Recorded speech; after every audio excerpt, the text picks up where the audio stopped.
Our next speaker is a senior student majoring in communications. She is a first-generation college student who loves to paint. She's going to tell her story of triumph and independence. Let's welcome Daisha Gaines.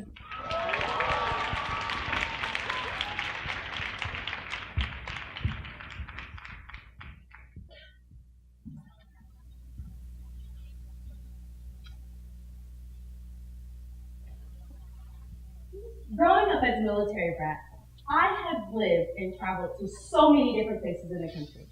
But believe it or not, our family actually chose to drive to all those places, so I've seen everything. From fall leaves in Virginia to even the tumbleweed in Texas. But my favorite of all was the northern lights of Alaska, completely breathtaking. However, there is one place that I've traveled one too many times, and let me tell you, there's no beauty here at all.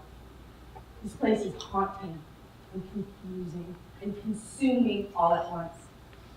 Here's where you'll find pain, loss of control, screaming, torn shirts, bruises, and honestly, this place doesn't even deserve a name.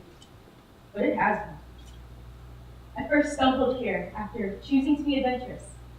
I left the comfort of my mom to move with someone I thought I knew, only to find this experience left me curled in a ball on the floor, waiting for pity to stop.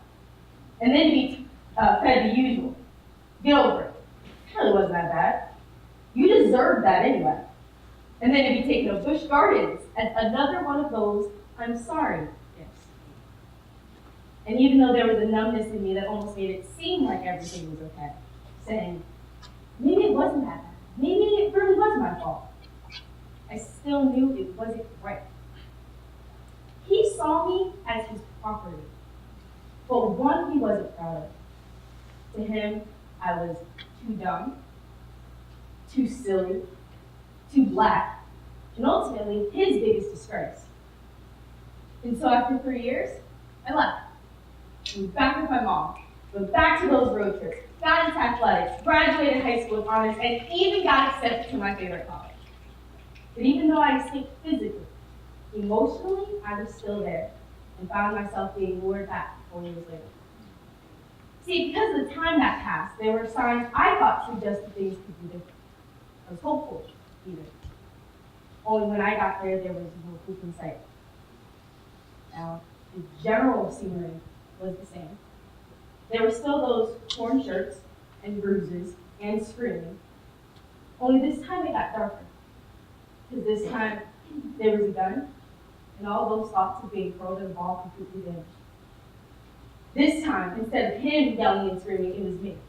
No, Dad, please, don't do this. Regardless of what happened, I still love you. In this moment, I went from being controlled and always cautious of what I say and do in hopes that it would spark another episode, to having the ball completely in my court. In this moment, the choice was mine. Does he even deserve to live? Or is this a cry for help? Do I walk away? Or do I step in front of that gun in attempts of saving my dad from taking his own life? The choice to make. I got the gun. Because this whole time I thought I could be the one to help him change. I thought the love that I had for him and the chances that I gave could show him what love is, and he could finally give that back to me. But, like a butterfly whose wings are paralyzed from the weight of the rain, I blamed myself. I thought, maybe if I would have done things differently, this wouldn't have happened. Maybe if I pushed myself just a little harder, he would have finally been proud of me. But even after everything that happened, after everything I did, or tried to do, I still got that. You deserve that, Daisha. I only did that to you because he was still trying to convince me that everything he did was justified. So here I was, trying to change someone who was stuck in his ways, someone who didn't even want to be changed. And in the process, I was unconsciously destroying my thoughts of love and the love for myself.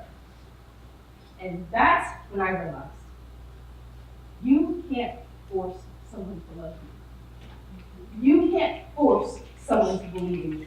You can't force someone to know your worth. past is not an option. Because whether you're ready or not, life will move forward. And it's up to you to keep up. No one else. In my past is a father who continuously chose violence over me. But today, right now, I choose him.